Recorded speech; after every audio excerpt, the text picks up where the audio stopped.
e nós nos negamos a fazer isso, né? Nós nos negamos a fazer isso. Porque para nós o teatro é a arte da efemeridade, não é? O teatro é algo que você vê ali, se você for no outro dia, já não é mais a mesma coisa. E quando você coloca isso no vídeo, não é? Você coloca isso, perde a efemeridade, né? Porque ele sempre será a mesma coisa, não é? Mesmo que quem está do outro lado assistindo tenha experiências diferentes, para o ator, que eu acho que é fundamental, não tem a experiência da efemeridade. Então o teatro é a arte da efemeridade, é a arte do encontro, não é? É a arte da possibilidade de encontrar o outro, de discutir o outro a partir de uma interpretação. Indo para o que a gente veio falar aqui, mais especificamente, sobre o teatro pedagógico, o teatro lúdico pedagógico, não é? Eu quero fazer uma reconstituição rápida, muito rápida. Depois aí no teatro, se quiser, eu volto para falar mais coisas, mas a gente tem limite de tempo também. Mas desde que o teatro é teatro, tem uma palavra que durante muito tempo não se gostava de falar no teatro, e eu tenho utilizado isso mais constantemente hoje, que é a ideia de comunicar alguma coisa. O teatro é a arte de comunicar alguma coisa, qualquer coisa. Não que um teatro tenha que ter uma mensagem, não necessariamente, não precisa ter uma mensagem, não é?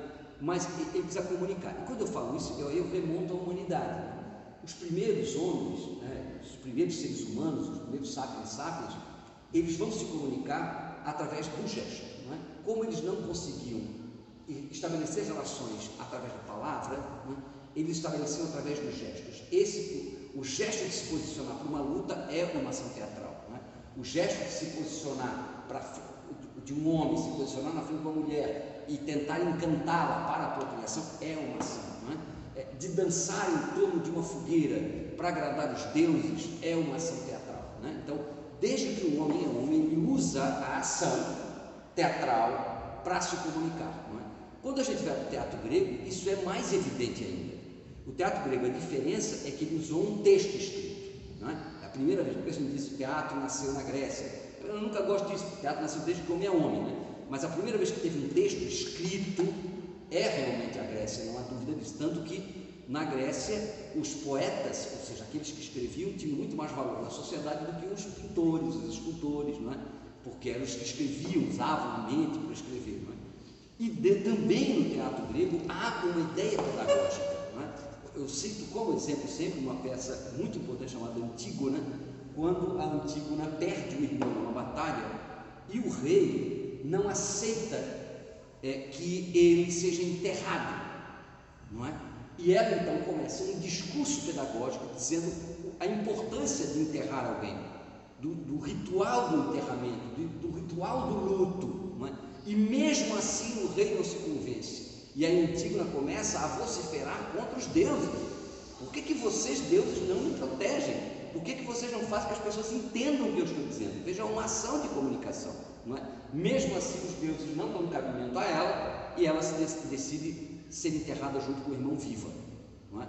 Então, o teatro grego também tem essa ideia da comunicação entre o mundo terreno e o mundo transcendental através da teatralidade. É no teatro grego que aparece pela primeira vez a ideia do ator, que se chama Téspes, não é? Porque o teatro grego era sempre um coro, o que a gente chamava, não sei se chama ainda na escola, no meu tempo se chamava jogral, era mais ou menos pensado em jogral, né? E todos tinham a mesma função, às vezes falando juntos, às vezes falando mais dentro desse jogral, algumas partes de um texto, né? O Téspes é o primeiro cara a sair do coro e ir para a frente do proscênio e dizer um texto sozinho, independente do coro. E o coro passa a ser o povo e o Téspes passa a ser a voz das personagens. Então nasce lá essa função efetivamente. Quando a gente vai para a Idade Média, o teatro ganha duas funções. A primeira, nós sabemos, o que a gente chama de teatro religioso católico, não é? Só era permitido que você fizesse um teatro que fosse religioso, contar a vida dos santos, das santas, do nascimento do Cristo. É aí que vão nascer os grandes autos de Natal, né? Nascem na Idade Média, os autos de Páscoa, para contar passagens religiosas. Alguns atores se revoltam contra isso, não, eu quero falar de outras coisas, e começam a montar peças, inclusive questionando o poder da Igreja Católica naquele momento, não é? Um dos exemplos mais claros disso é a comédia dell'arte, a comédia dell'arte, não é? Que são atores que vão subir numa carroça e viajar pela Europa toda apresentando seus espetáculos na rua e ganhando migalhas para poder sobreviver. Para você ter uma ideia da importância desse teatro para o mundo, desse que eu chamo de teatro laico, não é? Eles construíram uma dramaturgia, uma forma de dizer que não era aquela forma oficial que a igreja impunha a todos os grupos, não é? Todo mundo tinha que dizer a mesma coisa e fazer do mesmo jeito e nos mesmos lugares, que era sempre no adro da igreja, nunca dentro, sempre no adro da igreja, não é? Esses atores que foram para a comédia dell'arte ou para as outras formas de teatro não eram, quando morriam, não recebiam extrema-unção, por exemplo. Não podiam ser enterrados em cemitérios cristãos, eram enterrados em vala comum fora do cemitério, não é? Então, eu estou colocando isso para vocês verem a importância que eles têm. Que se alguém dá cabimento a alguém e diz, tu não pode ser enterrado, é porque eles são muito importantes. Porque senão até se enterra em qualquer canto, pronto. Não. Quer dizer, foram criadas leis para não fazer com que eles tivessem o mesmo tratamento daqueles que faziam o teatro oficial. O teatro, vou voltar ao tema, o teatro pedagógico católico, o teatro didático pedagógico naquele momento, né? Só quero fazer um parênteses aí, porque eu acho que eu gosto de citar um cara muito importante, dois caras, um é na Grécia, que é o Sócrates. Ele vai dizer uma coisa muito importante: não há sentido para a arte se ela não tiver a experiência da alma. Quando ele fala isso, ele está dizendo o seguinte: não faça qualquer coisa, toque alguém com o que você está dizendo, toque alguém com o que está falando, não é? A atividade da alma é uma atividade, entre aspas, espiritual. Não estou falando de espiritual, espírito. Espiritual é o sentimento humano, né?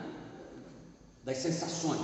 Outro é o Papa Gregório, né? O Papa Gregório IV, Magno, que a gente chama, começou um movimento para acabar com tudo que fosse imagens de santos, imagens por católicos, que não aceitavam mais, que a gente chama dos iconoclastas, e com todos os textos teatrais da Idade Média que não falassem especificamente disso. E o Papa Gregório vai dizer uma frase muito importante nas imagens. Ele vai dizer assim, para as imagens, aí eu penso muito no teatro assim também: a imagem, ela serve para o analfabeto, ela tem o mesmo poder para o analfabeto do que as letras para aqueles que sabem ler, não é?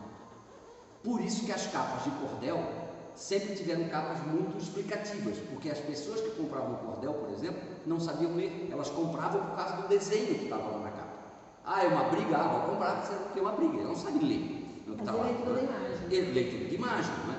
Por que é importante eu estar dizendo isso? Porque é justamente a partir daí que começa também um teatro sem palavra, um teatro só de ações, não é? Que são o quê? Imagens produzidas pelo próprio corpo, não é? Então veja como as coisas vão se encadeando. Aí chega, aí vão fazer um salto para não ter que passar por Shakespeare, esse povo todo, mas chegar num que talvez seja um dos mais importantes do século XX, que é o Bertolt Brecht, não é?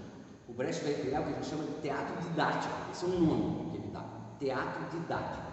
Só que ele fazia um teatro muito específico, que era a conscientização do povo para tomar o poder. Ele achava que o teatro podia fazer com que as pessoas tomassem consciência do seu poder e tomassem o poder de um rei, ou de um presidente, de qualquer sujeito que não servisse a eles, não é? Tanto que ele usava muitos atores que eram operários de fábricas, não é? Trabalhadores rurais, e ele montava espetáculos com esse povo para que eles conscientizassem outros trabalhadores a tomar consciência política. Então é um teatro didático, aquele que ele diz não, encoraja, são vários textos e várias montagens belíssimas do Bertolt Brecht, não é? Eles colocavam as vontades deles no teatro. Na cena. E tinha uma coisa interessante que a gente chama de distanciamento teatral, que nasce com o Brecht, que é o personagem está aqui falando, por exemplo, está dizendo qualquer texto, aqui, falando para o Tiago, né? Você é um trabalhador inútil, você não presta, seu vagabundo, Aí parava, o ator virava para a plateia e disse assim: essa é a fala de um patrão, viu? E voltava aqui, que a gente chama de distanciamento. O ator sai, o personagem sai e o ator interfere na ação. Para que o Brecht dizia muito isso, as pessoas têm que entender que isso é teatro, viu? Que são pessoas fazendo aquilo, não é? Então ele cria uma metodologia didática, não é? Muito interessante para conscientizar as pessoas. O meu TCC não, da minha especialização, da minha monografia de especialização que eu fiz em teatro, foi o único momento que eu não fiz história, foi na especialização que eu fiz teatro, foi justamente, desculpa Brecht, mas eu questionei o Brecht, né? Porque eu não acho que o teatro seja revolucionário. não é? Eu acho que ele não tem a capacidade de mudar o mundo. Eu acho que ele muda pessoas.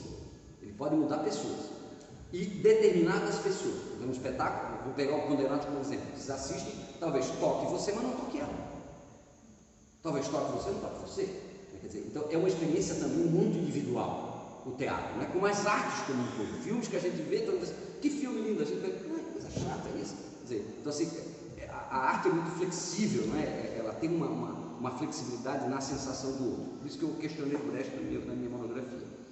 Quando a gente chega no Brasil, agora chegando no Brasil, não há dúvida para mim, e o Alexandre pode me corrigir se eu estiver equivocado, talvez o teatro didático, pedagógico mais bem utilizado no Brasil foi pelos jesuítas.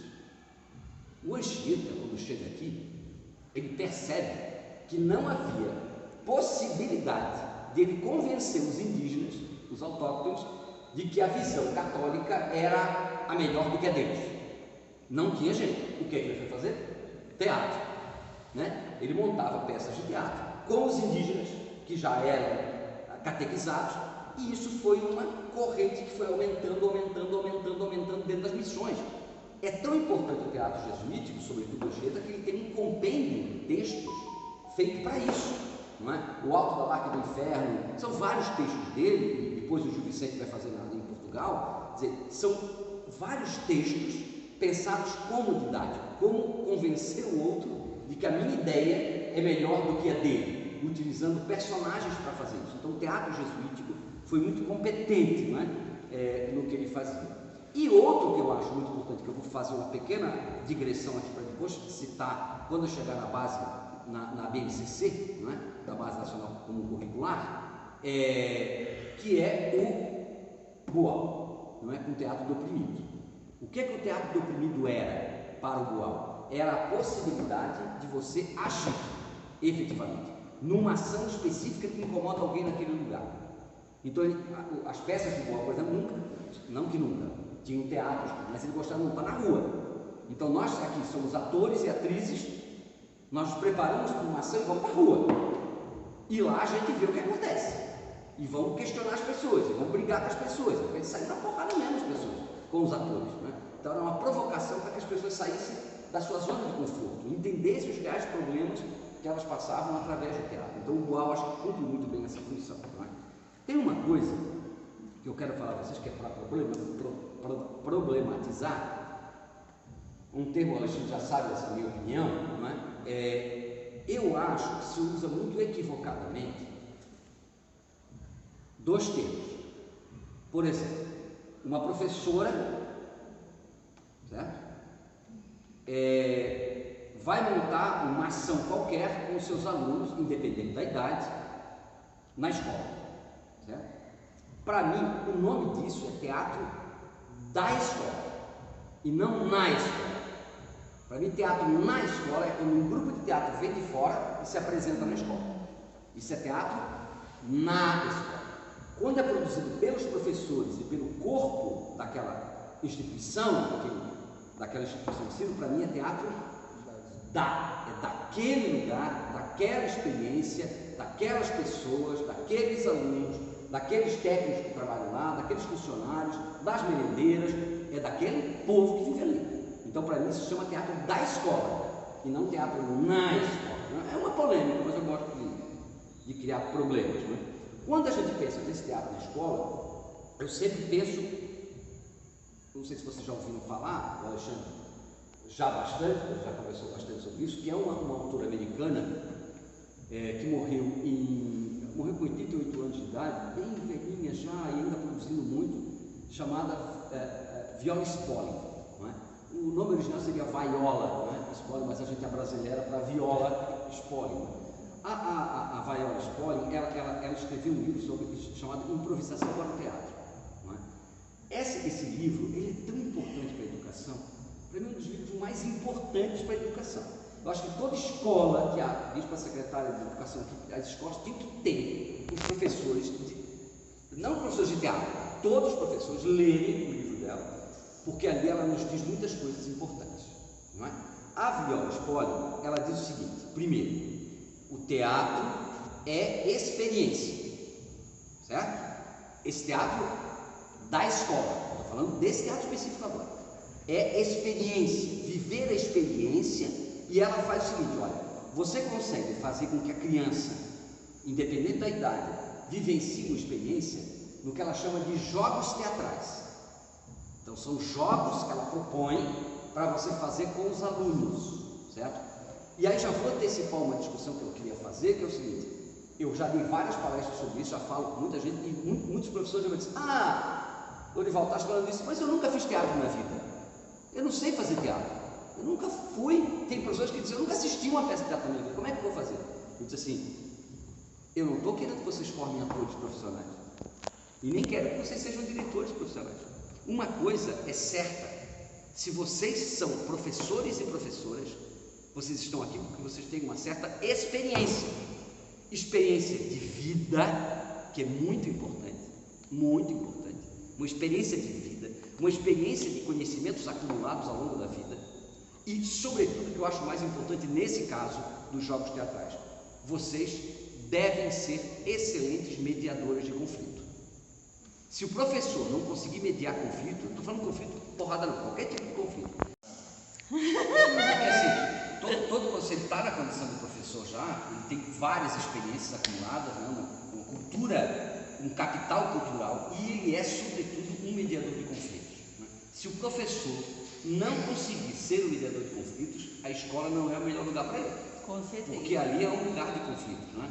E quando eu falo conflitos, repito isso, não é conflito de sair batendo, não, é conflitos psicológicos, conflitos ideológicos, conflitos de ideias, conflitos de pensamento, conflitos de agir com o seu outro, agir com ideias, na convivência, são conflitos constantes. O professor tem que ser um bom mediador, e se ele é um bom mediador, ele com certeza pode ser, nas características colocadas pela Viola Spolin, um excelente mediador para os jogos teatrais, porque os jogos teatrais são exatamente isso, são resolução de problemas. Então ela divide em 3 partes, o que ela chama de jogos físicos. São três momentos, que é o primeiro, jogo físico. O que é o jogo físico? É fazer as crianças se aquecerem, se movimentarem, não é? Usarem a voz. Como é que você fala grosso, como você fala fino, como você fala mais alto, fala mais baixo, sussurra, só sussurra, não é? Então, estabelecer várias possibilidades com as crianças. Além disso, e aí que eu acho mais importante que ela fala nos trabalhos dela, a Viola Spolin, tente fazer com que as crianças, no começo dos trabalhos, ela caminhe daqui para lá. A criança vai caminhar como ela sempre caminha. Aí você provoca ela: agora caminhe muito devagar.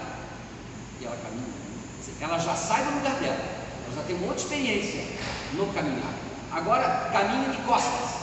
Agora caminhe de 3 passos, um pulinho, mais 3 passos, um pulinho. Ela já tem uma outra experiência.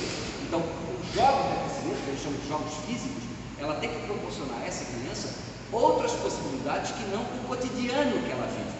O teatro serve para a gente tirar do cotidiano dela. A segundo jogo é o que a gente chama de jogo de criatividade, não é? O que é o jogo de criatividade? É a criança, a partir desses aquecimentos, desse jogo físico, desse jogo de palavras, palavras também, ela criar alguma coisa, qualquer coisa, crie alguma coisa, fale alguma coisa, cante alguma coisa, crie alguma coisa, sua, você só mediando, você não tem que dizer o que ela tem que fazer, media, e ela vai fazer o que ela quiser. Vocês vão perceber uma coisa: a criança está num dia muito triste, ela vai ter uma ação. Uma criança que está num dia muito feliz, ela tem uma outra ação. Isso já é importante da observação dos outros amiguinhos da sala e do professor como mediador. E a terceira, que é o que ela chama efetivamente de jogos lúdicos, que é juntar essas duas coisas. O que ela fez no trabalho físico, não é? No trabalho de aquecimento, que ela chama, o trabalho de criatividade, e aí sim vem a parte talvez mais interessante, que é você jogar para os alunos um problema, qualquer problema. Não precisa ser, como vamos resolver a guerra da Ucrânia? Não, uma criança de 5, 6 anos, ela que sabe onde está a Ucrânia, né? Problemas básicos. Olha, como é que a gente pode fazer para não deixar aquela plantinha morrer lá no jardim? O que é que nós podemos fazer? E elas, na ação, vão construir uma dramaturgia que não precisa ser nem de palavras, a dramaturgia não precisa de palavra, essa é ação, ela vai construir uma resolução de problemas daquilo ali. Não é? Na minha avaliação, quando a Viana Spoli fala disso, sobre a questão de você solucionar problemas, qualquer problema, é onde ela se encontra com o Boal, com Augusto Boal, que eu só falei a vocês do teatro do oprimido. É aí que tem um encontro dos dois. Os dois nunca se encontraram na vida, mas o pensamento deles acabou convergindo. A prática. O Boal morreu agora em 2019, não é? Recentemente, com 78 anos de idade, também um homem de uma capacidade intelectual impressionante. E ele disse uma coisa muito interessante. Eu quero dizer isso para vocês que eu acho muito importante, que vai de encontro a tudo que a gente está conversando aqui e do que eu penso sobre o teatro da escola. Não é?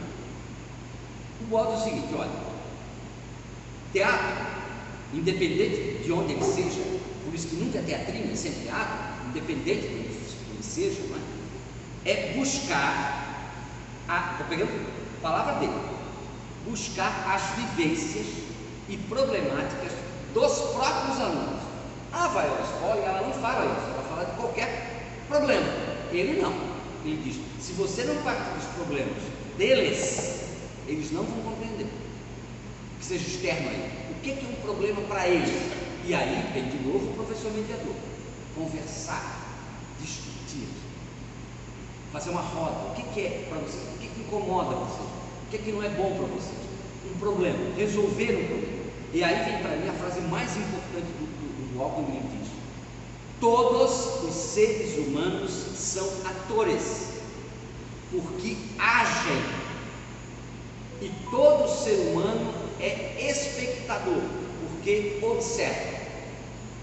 Olha que coisa massa isso, né? É as duas coisas ao mesmo tempo.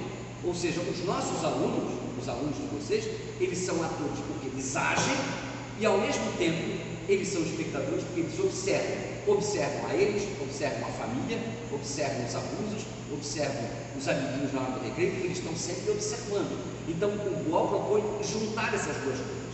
E aí, para eu já não vou falar muito, senão eu falo até amanhã de manhã, não é? Eu quero chegar. Oi? Mal de professor quando é uma desgraça, né? Uma desgraça. E aí eu quero chegar, juntar tudo isso que eu estou falando, para não ficar solto isso na minha fala, na Base Nacional Comum Curricular. O que a base diz para todos nós, professores e professoras de todos os níveis? Não é? Elas dizem exatamente isso. Só que eu acho, Tiago,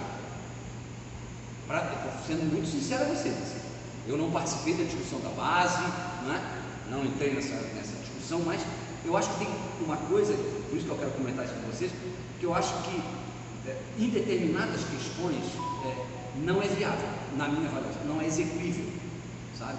Para uma criança de 5, 6, 7 anos de idade, posso até mais isso, ultrapassar um pouco mais essa faixa etária, não é? Você entrar para discutir, vamos discutir o teatro brechtiano, o teatro shakespeariano, os autores teatrais do Brasil e tal. Eu não acho isso muito incrível, sinceramente. E vou dizer mais, é difícil fazer isso até no ensino médio. É muito difícil fazer isso. Parece uma coisa meio fora da realidade. Parece que os caras que fizeram lá não estão no chão da sala de aula, para saber qual é a realidade que a gente tem na sala de aula. Né?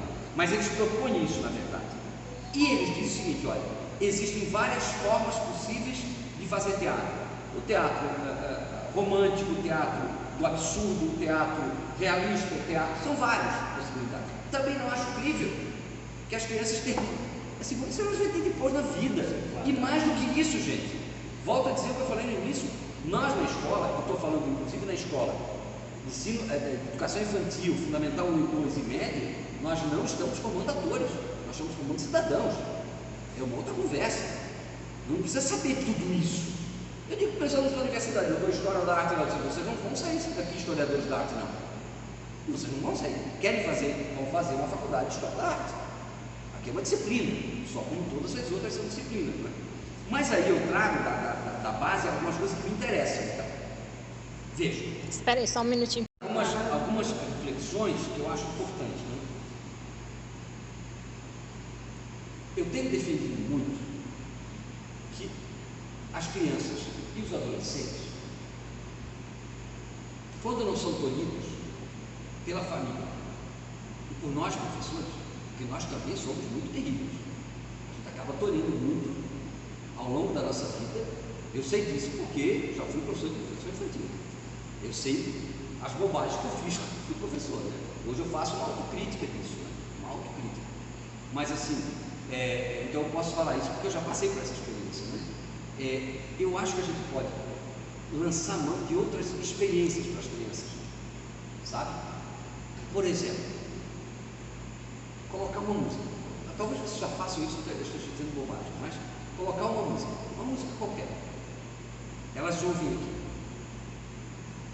Coloca de novo. E a partir daí começa uma experiência teatral. Como é que você transforma essa música em uma ação? Como é que vocês transformam isso numa ação teatral? Não é? E vou mais. Não precisa ser nem música com letra. Pode ser uma sinfonia do Beethoven. O que é que isso toca? Como é que isso chega em você? Como é que vocês fazem? Algumas vão dizer alguma coisa, outras vão só se movimentar com a música, fazer quase uma biodança, sabe? Mas é fazer com que outras áreas, outras linguagens artísticas toquem as crianças e que elas tenham outras experiências através da teatralidade. Outra coisa que eu gosto de usar muito: imagem, um quadro. Bota um quadro e faz uma experiência. Como é que ela lê aqui? E não estou dizendo nem quadros com imagens figurativas ou cenas. Uma imagem abstrata. Pega lá um Miró, sabe? Bota lá. O Miró dizia: eu só aprendi a pintar quando eu entendi como pintava uma criança. O Juan Miró, um dos pintores desse planeta, não é? Ele começou a dizer: eu comecei a pintar quando eu entendi como é que uma criança pintava. Ele passou a pintar como achava que as crianças pintavam, não é? Então coloca esse... O que é que toca nelas? Como é que aquilo pode se transformar numa ação? Não é? Um objeto, uma cadeira. Bota uma cadeira. O que é essa cadeira? É uma cadeira de sentar, mas ela não pode ser outra coisa. Ela não pode ser uma cadeira de um carro, ela não pode ser a cadeira de um ônibus, ela não pode ser virada de cabeça para baixo e virar uma mesa, ela não pode ser um chapéu, ela pode ser qualquer coisa. Quer dizer, dá a possibilidade de experiências através do teatro, de utilização de objetos que saiam do seu uso comum, experienciar outras coisas, não é? Parece isso muito pequeno, mas não é, porque eu tenho certeza absoluta pela minha experiência inclusive com o meu filho Pedro, não é? Que foi aluno de Alexandre do teatro, o quão o Pedro cresceu quando começou a fazer teatro, sabe? Como ele teve outras experiências, olhar o mundo diferente a partir desses pequenos movimentos que a gente pode fazer. Uma poesia, ler uma poesia para as crianças que não sabem ler, como é que elas transformam isso numa ação? Um conto, um romance é muito grande, mas um conto que é curto, não é? Como é que isso se transforma em uma ação? O professor, sempre voltando à minha questão anterior, o professor como mediador, não como impositor. Porque o teatro da escola, o mais legal, na minha opinião, é quando a criança começa a produzir. Ela começa a encontrar respostas para os problemas que são dados a ela, não é? Porque se a gente for resolver todos os problemas para ela, ela não ganha autonomia. Ela nunca vai ser autônoma, ela sempre vai depender do outro, não é? E o teatro não é isso. O teatro é a experiência da autonomia que a gente toma ao longo da vida, não é? Então essa é a primeira coisa. E o teatro para mim, e aí já vou para minhas conclusões, é para mim um demarcador de alteridade, para mim. Por quê? Porque uma criança aqui de Capitólio, certo? Que nasceu aqui em Capitólio, de 5 anos, de 6 anos, de 7 anos, lá os adolescentes em qualquer lugar, ele pode, através do teatro, ter experiências, vou voltar no início da minha fala, do outro, de uma vida que ele não tem, de uma vida que ele não experienciou. Vou dar um exemplo do teu trabalho, né? Uma menina, suponho que tenha sido menina, que fez a Leopoldina, é uma experiência. E Leopoldina, nós sabemos bem, não é qualquer uma. Leopoldina foi a responsável pela independência desse país, não foi o Pedro, foi Leopoldina. Ela foi a mulher que saiu a cantada final. Se não fosse ela, não teria independência. Foi ela. E aí tu vê, quando tu coloca uma menina a interpretar Leopoldina e dar a ela a importância, quanto essa menina se empodera e quanto essa menina se torna poderosa, porque ela descobre: não foi o Pedro, fui eu que fiz isso, sabe? Enquanto o teatro experimentou, né? É exatamente essa experiência, não é? Essa experiência da alteridade é importante. Outras culturas, o que foi? Outras culturas, eu vou fazer um teatro sobre a cultura japonesa, sobre a cultura islâmica, sobre a cultura alemã, experiências de outras culturas que elas podem experienciar, não é? A semana do folclore, vocês estão aqui capitulando, vamos falar sobre o que é que se faz no Nordeste, por exemplo, né? Imaginando, ou a cultura gaúcha, ou a cultura... experienciar outras coisas, abrir ela para outro mundo, né? Claro que aí, minhas queridas, nós temos limitadores. E eu queria comentar sobre esses limitadores, né, que têm sido pautas constantes. Uma delas é o blackface, por exemplo. Né? Aconteceu uma polêmica lá em Caicó, grande agora, grande, enlouqueceu a cidade, porque no dia do folclore, uma escola lá de Caicó pintou as crianças de preto para fazer o saci. Né? Isso a gente chama de blackface. Não é? Não pode. Hoje, não pode. Né? É uma descaracterização da cultura negra. Né? Foi uma polêmica, uma escola particular, a maior e mais importante escola da cidade. Né? É um erro. Se eles tivessem conversado com a gente diria, não faça. Não faça. Não é? Não faça. Aí ela disse assim, sabe o que? Depois eu vi essa discussão. Mas a gente não tem crianças negras aqui. Eu disse, não tem só o Saci, que é o personagem folclórico. E é para vocês também reverem como vocês estão tratando os negros na cidade, na escola. Não é? Era sábado comemorando o folclore, então ainda perguntei, Rose, e aí? Eu vou contar a história do Saci, escolhi uma lenda para a gente fazer um teatro, aliás foi um musical. Aí eu falei, Rose, como que eu faço? Eu escolho uma criança negra da sala para ser o Saci e vários personagens?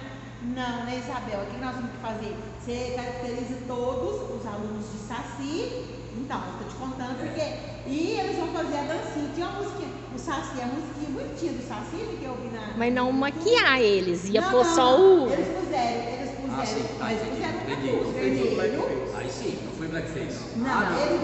Eles puseram o capuz vermelho e eles caracterizaram o Saci. E a musiquinha fala de pular de uma pedra, mas eles aí perfeito.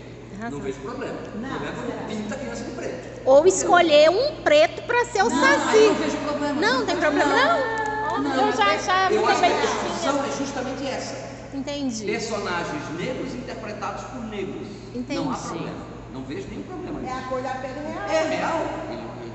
Eu assim, nunca vi que ser branco. Né? Mas quando você acaba tomando a decisão de não pintar as crianças de preto e usar elementos isso mesmo. folclore, no caso do Saci, inclusive hoje eu estava na música do Saci, que eu adoro esse personagem. Não é? Eu acho que não há problema. Mas independente, eu estou falando isso para vocês assim, é uma discussão que a gente tem, né? Os limites que a gente tem para fazer determinadas coisas hoje.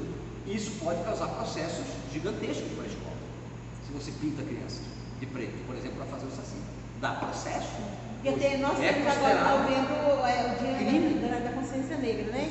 Bom você ter falado, que é o que você vê, já é uma coisa que a gente vai, né, agregar, né? Porque nós, às vezes, tem aquela questão de não pintar na consciência negra, mas usar. No caso, a gente usava eu fiz com meus alunos uma vez a imagem de uma pessoa negra, eles caracterizaram a pessoa. Está muito difícil para a gente fazer determinadas coisas na escola. Né? Processos estão rolando no Brasil inteiro, sabe? Então, assim, é cuidar com isso, né? Sabe, por exemplo, vai fazer que a gente discutiu agora lá em Blumenau muito isso lá no festival que a gente teve, né? O personagem do Alexandre não é um deficiente físico. Ele se entristece e vai para a cadeira de roda porque ele não consegue andar mais, porque está triste por conta da mãe. Então não é um deficiente. Aí começaram a nos acusar de clipface, que é por que não utilizaram um ator deficiente para fazer o personagem? Porque um ator deficiente não consegue andar e o personagem dele anda. Não tem lógica, mas foi nas redes sociais, ele levou um pau direto para a pessoa, mas em todo o festival veio a nossa defesa, porque era um absurdo que eles estavam dizendo, e nós estamos falando disso. Agora, se eu tivesse que montar um espetáculo que tivesse um personagem com deficiência física, eu montaria com um ator com deficiência física. Eu faria isso, né? Que a gente chama de Blackface, por exemplo, teve agora há pouco tempo na Ana Maria Braga. Né? Foi uma polêmica. Sério, naquele negócio do jogo de panelas, né? Foi. O que aconteceu? Não assisto. Eles têm, durante o programa, também uma polêmica, que foi a seguinte: eles têm um quadro que chama Jogo de Panelas, onde várias pessoas ali se juntam e aí cada uma faz um prato e é servido em sua casa e eles preparam um tema para esse jantar, com atrações artísticas e tal, e essa pessoa que é o anfitrião é quem faz a comida.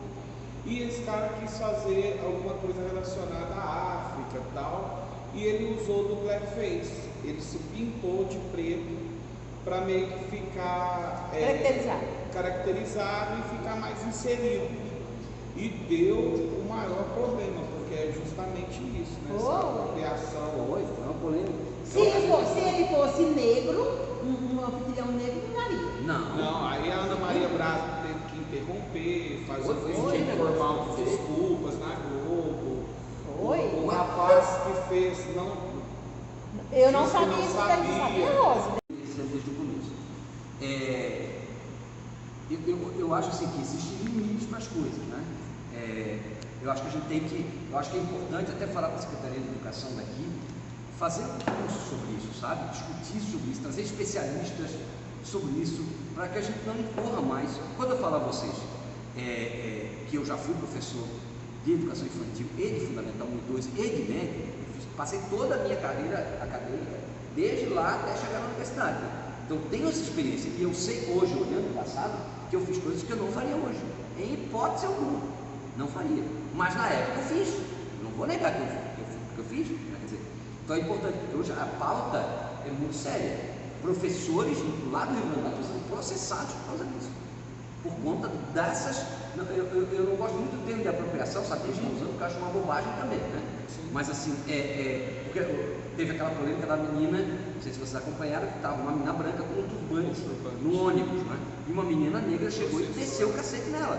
Que é um absurdo, como é que tu vai usar o turbante? É um absurdo, você da minha cultura, A menina tirou o turbante e disse: eu tenho câncer, eu só quero usar alguma coisa na cabeça.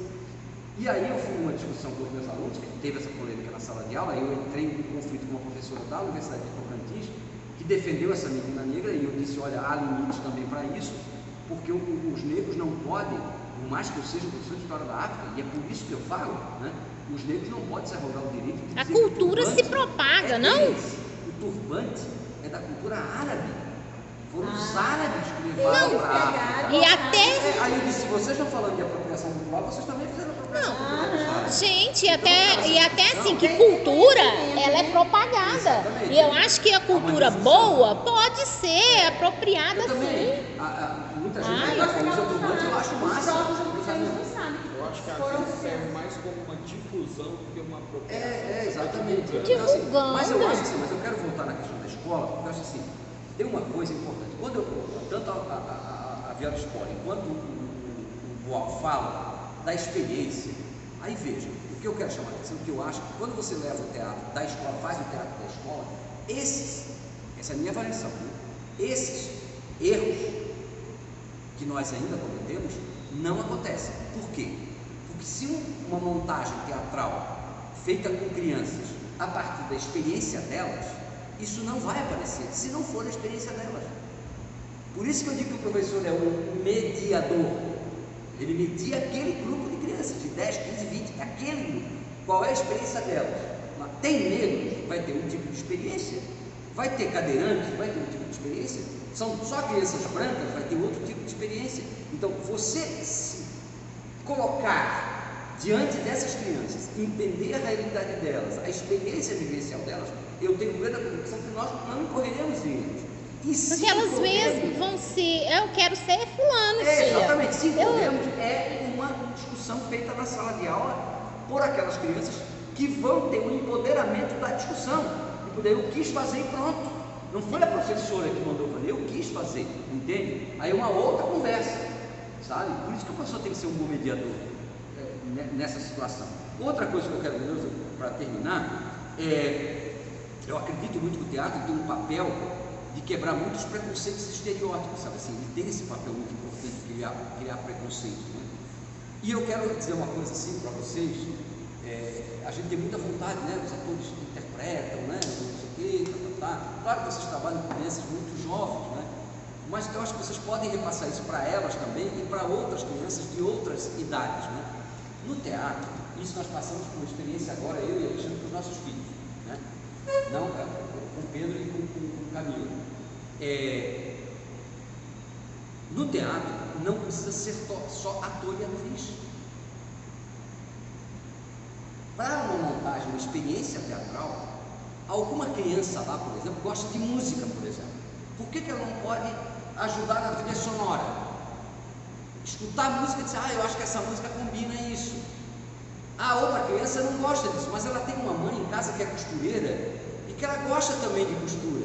E a mãe pode ajudar essa criança a fazer o figurino das crianças. Por que não? Ela gosta de escrever, de desenhar. Por que ela não pode desenhar o cenário? O desenho dela. A gente não pode desenhar. Né? chama os pais direto, né, Tiago, para ajudar. Com elas. Além de, tem crianças que até comentou que é verdade, tem crianças que são muito tímidas. Muito. Aí tu vai forçar a criança a fazer teatro, ela vai odiar teatro o resto da vida. Ela nunca vai querer assistir teatro na vida dela. Mas ela pode ter outras habilidades que não ser ator, que não ser atriz. Então, buscar teatro é ator, atriz, cenário, figurino, iluminação, trilha sonora, produção. Eu não quero fazer nada disso. Então é o seguinte, tu fica ali na porta ajudando as outras crianças a assistir, a entrar para assistir. Isso é produção. Ela vai ser a organizadora do negócio. Tentar tirar o mais possível o professor e deixar mais elas produzir o processo criativo delas, sabe? Eu acho que o resultado, gente, a gente já viu experiências agora que são assim exitosas. É lindo, é emocionante. As crianças empoderadas daquilo, sabe? Elas poderem conversar sobre aquilo, discutir sobre aquilo, falar sobre aquilo, né? Eu acho extremamente fundamental. Só para dar esse toque, eu vou pedir para o Alexandre falar de uma questão, que a gente tem um projeto lá, e o Alexandre vai falar um pouquinho também, que trabalha com crianças, que é sobre a questão do texto, né? Normalmente nós temos a mania, nós professores, de muito lá, deixa que elas produzam, deixa que elas façam.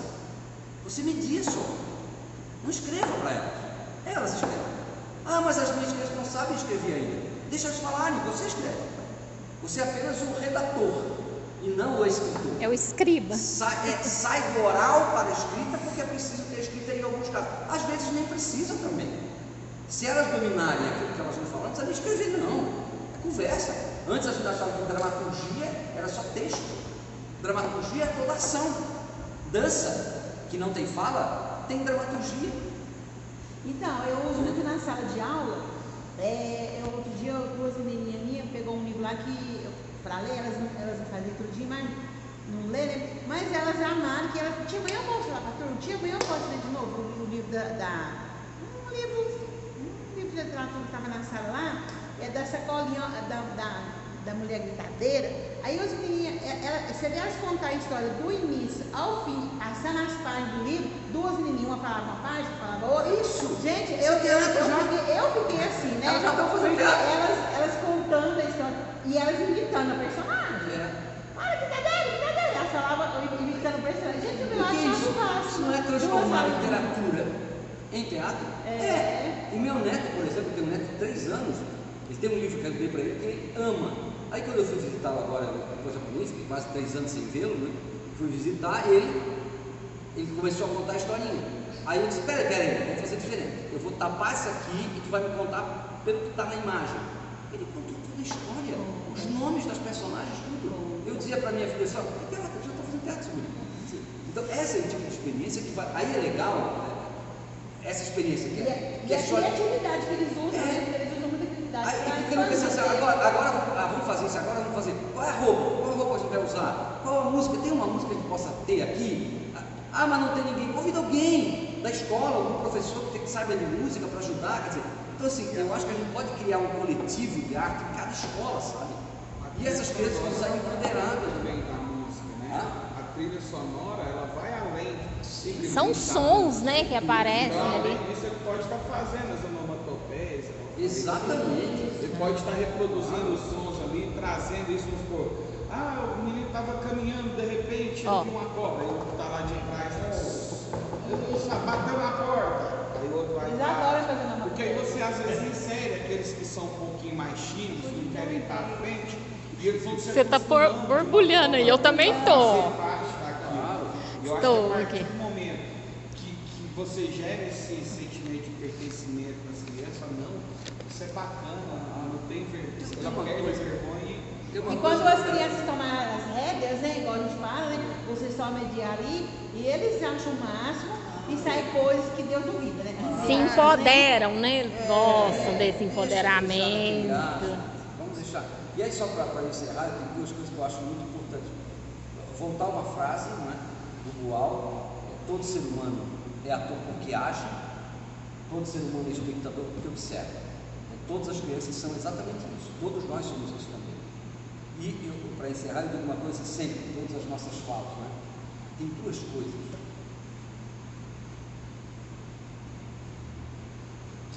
que salvam: a educação e a arte. Salvam pessoas. Um país sem educação e sem arte jamais se tornará uma nação. Será sempre um arremedo de nação.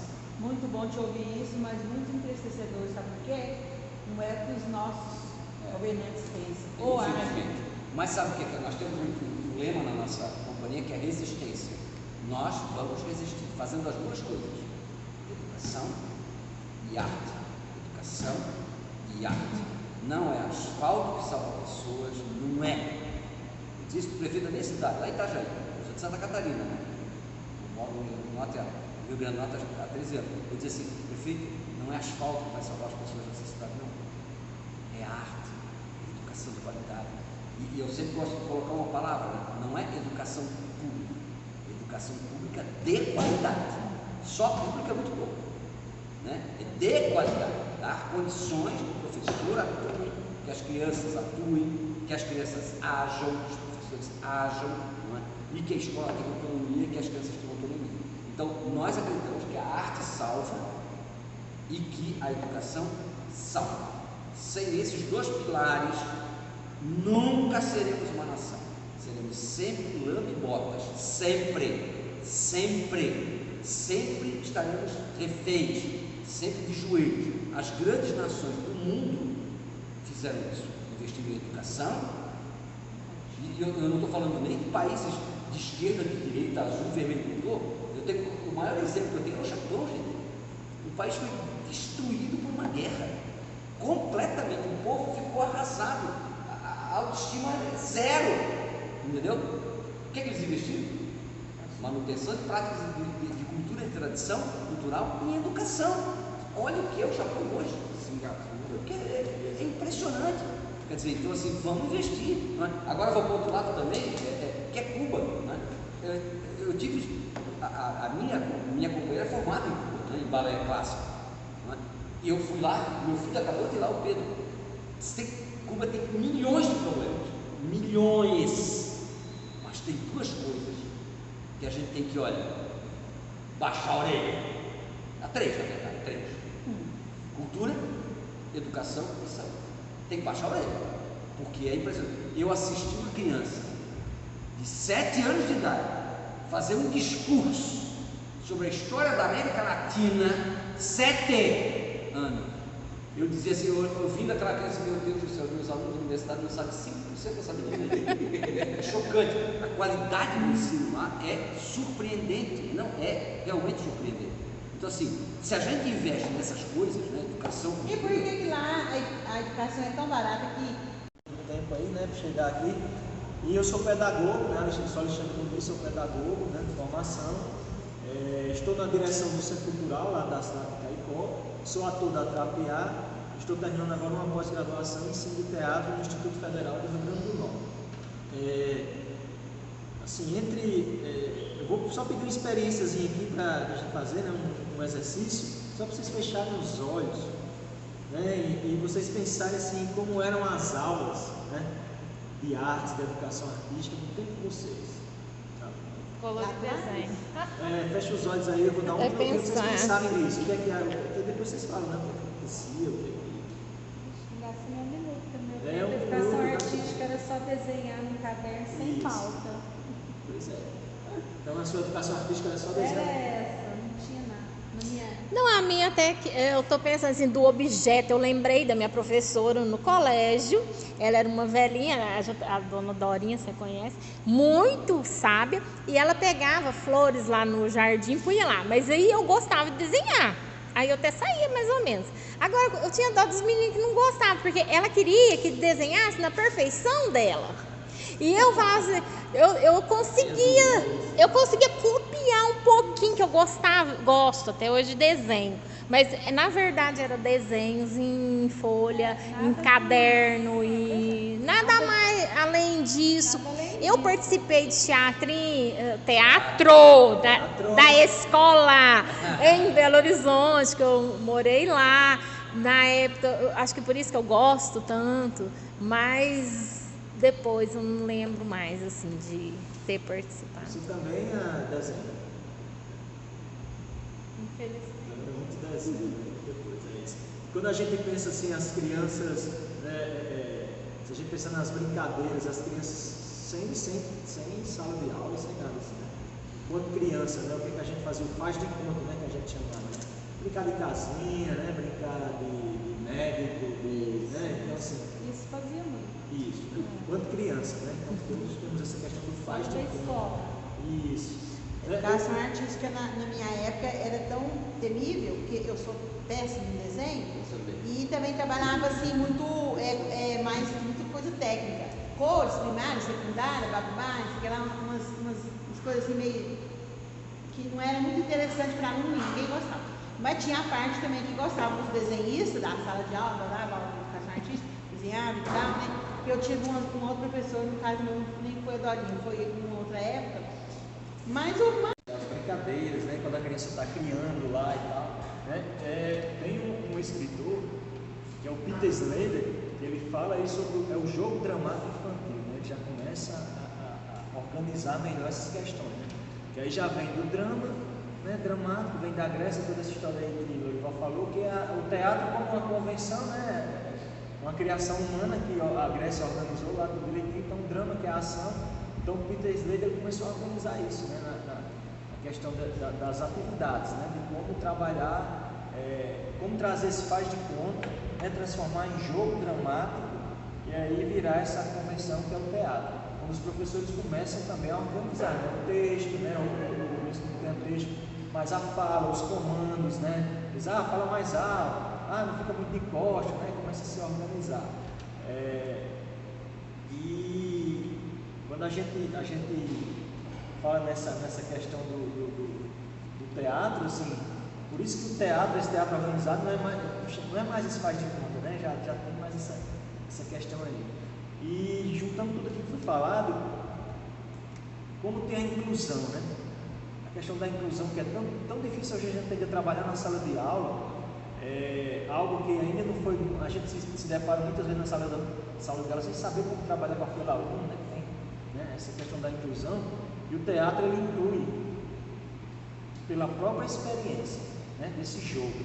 Então na hora que as crianças estão jogando, eu já passei por várias situações de um cadeirante, até mesmo a forma que eu pegar o coleguinha dele que já sabe a forma, já sabe onde é para colocar a garrafinha de água dele. Não, professor, a garrafinha dele tem que ficar desse lado, porque a mobilidade dele melhor é desse lado. Na hora de um jogo, na hora de uma ação teatral, né? Então assim, a inclusão vem aí, quando não tem um texto, né? Quando o estímulo é o som, então tudo isso que Lorival já vem fazendo, assim, o poder, né? O que a gente está lidando, né? Como é forte, né? Como era usado para catequizar, como era usado para conquistar, né? Então tudo isso é um instrumento muito forte em nossas mãos. E aí a gente se depara dentro da sala de aula para tentar, né, resolver esses problemas. Mas, mais uma vez, tudo isso que foi dito aqui, eu fiz hoje na oficina de teatro com uma pessoa, eu fiz até essas experiências hoje. E as professoras que estavam, né, participaram, porque a gente começa a fazer, eu levei lá para o ginásio, para essa quadra de esportes aqui e tal, e aí a questão, aquecimento, né, as caminhadas e tal, fazendo, e as professoras lá observando. Porque eles chegam agitados, né? Saem do ônibus agitado e tal, uma turminha já 10, 11, 12 anos, eu acho. E aí eles já, né, querendo e tal. Mas aí começou, essa agitação deles foi trabalhada através de aquecimentos, né, de jogos. E toda essa transformação. Ensinei uma música para eles, e essa música eles cantaram mais alto, cantaram mais baixo, né? Então eu fui experimentando. E ali tinha momentos que eles só sussurravam. E aí a professora disse, como é que eles estão tudo quietinho assim? Aí veio filmar, pegou o telefone e veio filmar. E eu aqui e ouvindo, né, ela conversando com a outra lá. E vendo todas essas possibilidades. Uma turma com mais de 30 alunos lá na quadra. Feito isso, trouxe aqui para o auditório, que tem um palco. Já sabia da resposta, né? Claro, comigo, às vezes o professor já tem mais intimidade, então essa relação se estabelece. Gente, agora eu quero ver as habilidades de vocês, eu quero que vocês recitam uma poesia, ou alguém canta e tal. Quem quer subir no palco? Não sei o que, ficaram tudo lá. Aí eu dividi, vamos fazer aqui, vamos subir comigo.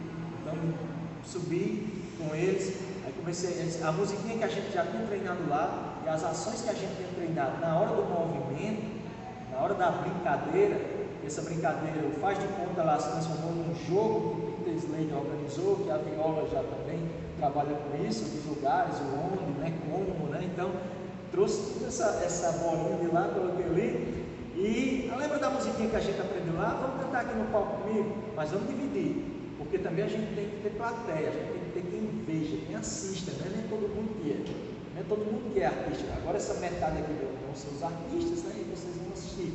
E aí a gente cantou uma musiquinha. Aí eu disse, mas ninguém aqui sabe, conhece uma poesia, uma historinha?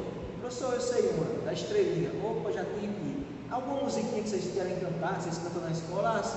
Ciranda, Cirandinha. Perfeito. Separei Ciranda, Cirandinha, separei o da poesia, entraram cantando lá a musiquinha que a gente aprendeu na quadra, né?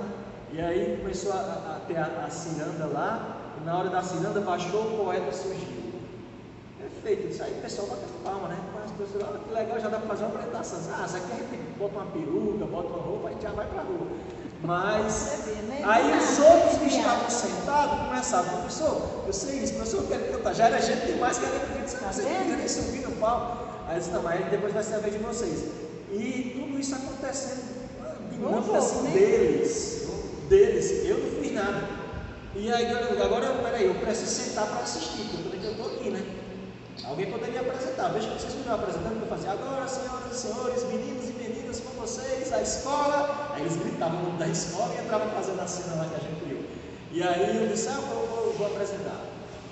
Aí entrou lá e fez. E aí eu já fiquei sentado lá com as pessoas. E aí a gente trocou. Então assim, veja, tudo isso que a gente fala também é o que vocês fazem, né? Então assim, não tem muito uma receita, não tem uma.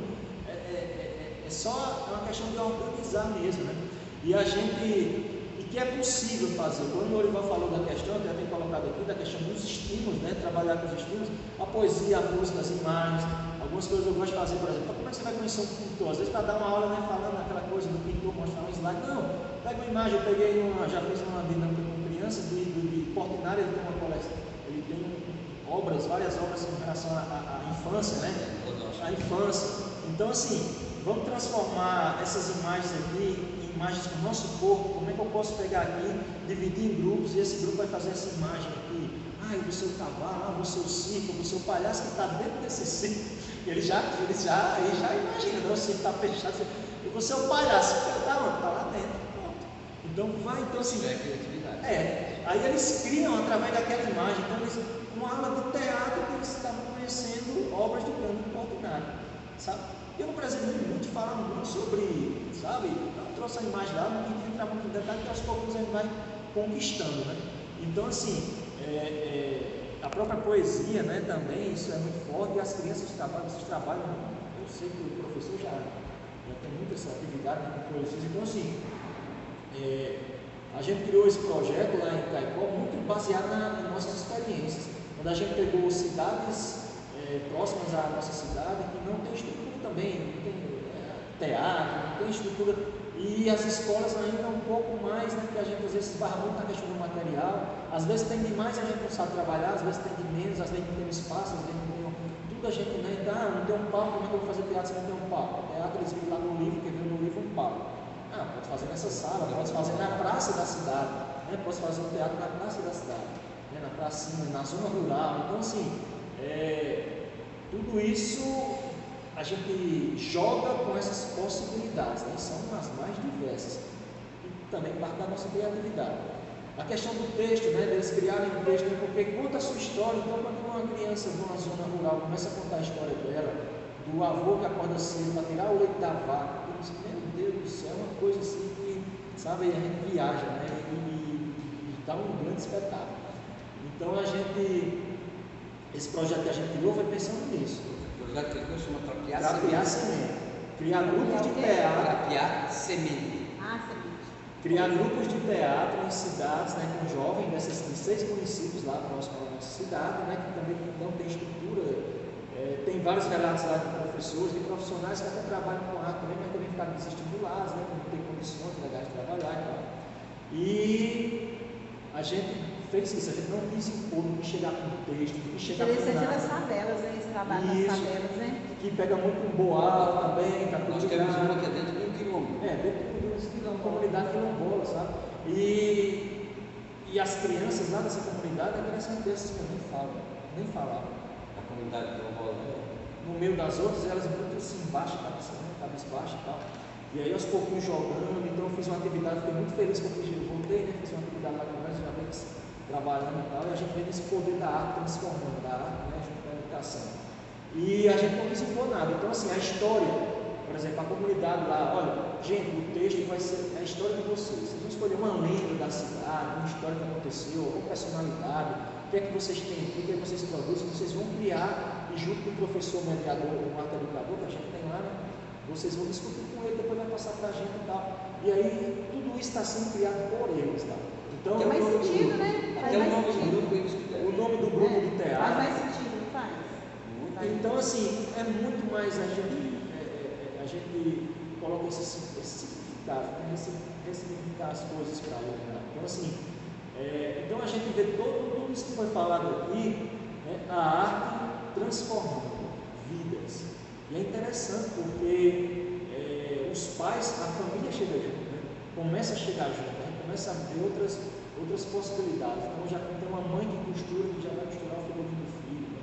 Tem um pai, então assim, só para, assim, não vou nem, sabe assim, tudo já foi dito aqui, né? De estimular os alunos. Esse Peter Slade, se alguém quiser, né?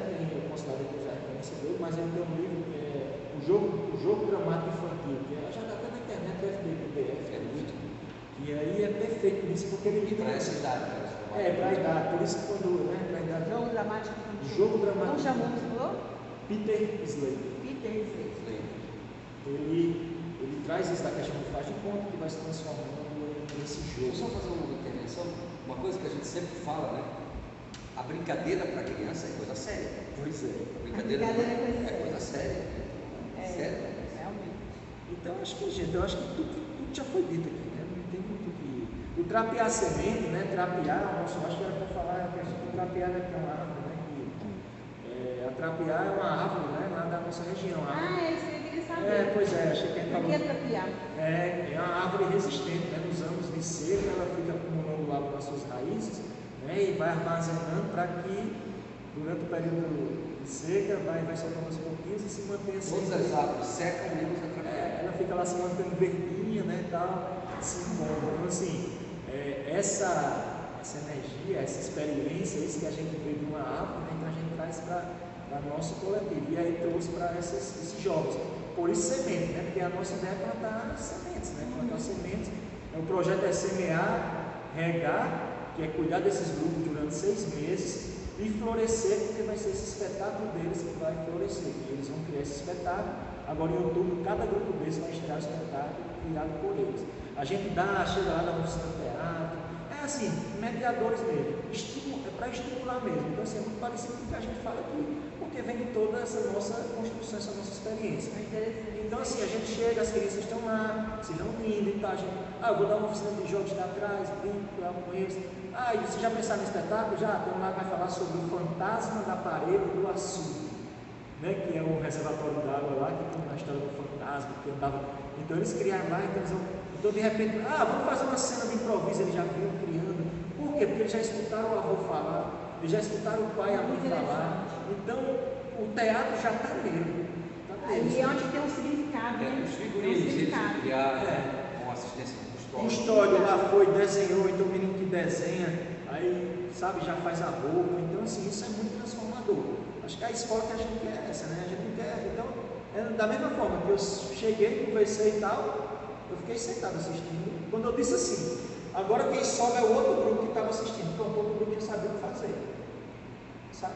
E aí não tinha mais o poeta, porque o poeta estava no primeiro, mas já tinha uma menina lá que cantava na igreja, e ela cantou a música. Então eles entraram numa organização pegando esse teatro essa convencional, né, assim, da estrutura, né, mais ou menos o homem já começou a moldar essa estrutura, né, de ter a dramaturgia, né, ter a ação, né, de ter aqui o público, né, que tem que ter essa trilha, né, ter o texto, né, o público, os atores. Então, assim, eu criei essa primeira estrutura, eles viram, aí o outro grupo já foi, eu já sabia que ia ter um lugar para o poeta, etc. Canta, aqui o grupo já tinha a música, e aí eu fiquei sentado e a mediação que eu fiz depois foi, começa. E eles começaram, então assim, se estabeleceu em 2 horas de oficinas aqui. E foi legal que as professoras observavam, porque todas tentavam. As professoras, a gente já faz. Eu nunca pensei assim, mas assim. Imagina dizer que elas ficaram surpresas, né? Com a reação.